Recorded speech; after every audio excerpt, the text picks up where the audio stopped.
కోట గారి విషయం దగ్గర మీరు వాళ్ళ అబ్బాయి అప్పుడు ఆ మధ్య మీకు డిస్ప్యూట్స్ అంటే మీరు మాట్లాడుకోవడం లేదు కదా. కోట గారి అబ్బాయి చనిపోయినప్పుడు మీరు వెళ్ళడం జరిగిందండి? లేదు. నేను ఎవరు చచ్చిపోయినా సరే వాళ్ళు. ఆవుతి ప్రసాద్ నాకు చాలా ఆత్మీయుడు.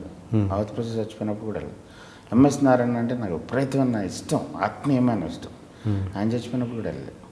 ఏంటి దాని? ఎందుకంటే నేను ఎవరైనా చచ్చిపోయారని అనుకుంటే ఆ సైట్ని చూడటానికి ఇష్టపడను. వాడు వెగిత జీవిలాగా, నిస్సహాయుడిలాగా ప్రాణం పోయిన పరిస్థితుల్లో నాకు గుర్తుండే నవ్వుతున్నది, హ్యాపీగా ఎనర్జెటిక్గా ఉన్నది, తిరుగుతున్నది, అది నన్ను వచ్చి పట్టుకున్నది, మాట్లాడుతూ అదే గుర్తుంచుకోవాలనుకుంటాను. Okay okay. This view okay or this vision నాకొద్దు. వెళ్ళిపోయినాడు, ఎలాగ వెళ్ళిపోయాడు, వాడికి ఏం డిఫరెన్స్ ఉండదు. నేను వెళ్ళకపోయినాను. ఇంక నేను ఎవరి కోసం వెళ్ళాలి? జనం కోసం వెళ్ళాలి. నాకు ఇష్టం లేని పను, నేను నమ్మని పన్ను నేను జనం కోసం ఎందుకు చేయాలి? నేను కానిది జనానికి ఎందుకు చెప్పాలి? అందుకని వెళ్ళను. ఫ్యామిలీ పరంగా కూడా అదే చేస్తుంటారా మీరు? అంటే మామూలుగా కుటుంబం, అంటే మీ రిలేటివ్స్ కావచ్చు, మీ నాకు రిలేటివ్స్ అంటే మా ఓన్ బ్లడ్ రిలేషన్ తప్ప నేను బయట వాళ్ళతో పెద్ద కానట్టు లేదు ఎప్పటి నుంచో.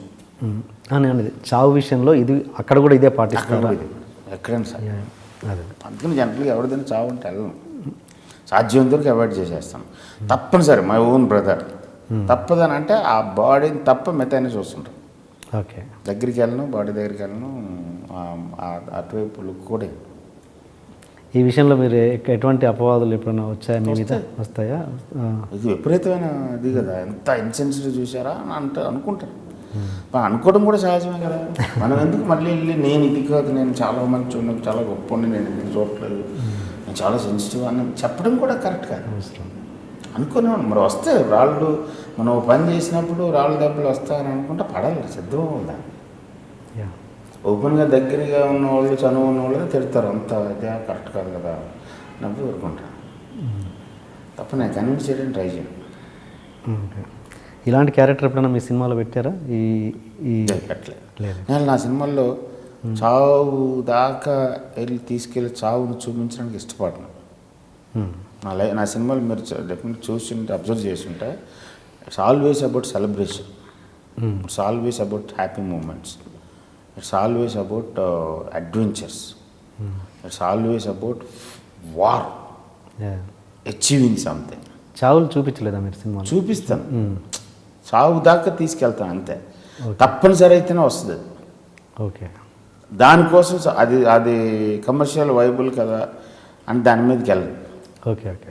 నాకు అది నేను చూడటానికి ఇష్టపడను, కాబట్టి నా సినిమాల్లో నేను తీయడానికి కూడా ఇష్టపడను. Okay okay. ఇప్పుడు అంతఃపురం లాంటి సినిమాలో చావుని డీల్ చేస్తున్నప్పుడు తప్పదు కాబట్టి అందులో కూడా స్ట్రైట్ డెప్త్ ఏది చూపించలేదు. మీరు అబ్జర్వ్ చేసి, అవును, డెప్త్ మూమెంట్ వరకు తీసుకెళ్ళి మిగతాది ఏళ్ళ మీద పోస్ట్ చేస్తాను. అప్పుడు నేను ఇష్టపడిన దాన్ని చావుని ఎంజాయ్ చేసేవాడు. నాకు అలాంటి సినిమాలు చూస్తుంటే కడుపు తిప్పేస్తుంటుంది. కత్తి పెట్టి తిప్పి తలకాయ కొడితే ఎక్కడికో ఎగిరిపోయి అదేంటది హ్యుమానిటేరియన్ కాదు. మహాత్మాలో మీరు బ్లడ్ చూపించారు కదా? చూపించాను. బ్లడ్ రాక తప్పదు, అదే చెప్తున్నాం కదా, తప్పదు అని అనుకుంటే వెళ్తాను తప్ప. ఇంకా దానికి కూడా 30 వేరియేషన్స్ చూసుకుంటాం. ఇంకేమన్నా ఉందా వేరే రకంగా ఏమైనా చెప్పచ్చా? లేదు. ఇప్పుడు జగన్ వేసిన క్యారెక్టర్, ఆ నాటకాల్లో గాంధీ వేషంలో చచ్చిపోతేనే ఈడి మార్పు వస్తుంది అనుకున్నప్పుడే ఆ చావుదికి వెళ్ళి, ఎందుకంటే ఆడికి అలాంటి డోస్ పడితే కానీ ఆడు మారాడు. ఆడు ఒక జంతువు, అమ్మాయి అన్నట్టు ఒక జంతువు. ఆడు చాలా కోట్ల మంది మనుషుల్లాగే ఆడు కూడా ఒక జంతువు. వాళ్ళకి దెబ్బ తగలాలంటే అలాంటిది పడాలి. అప్పుడు కూడా అంత ఇంటెన్స్గా ఉంటుంది. దాన్ని గ్లామరస్ చేయాలి, గ్లోరిఫై చేయాలి. You are watching iDreammedia.com. Please subscribe it.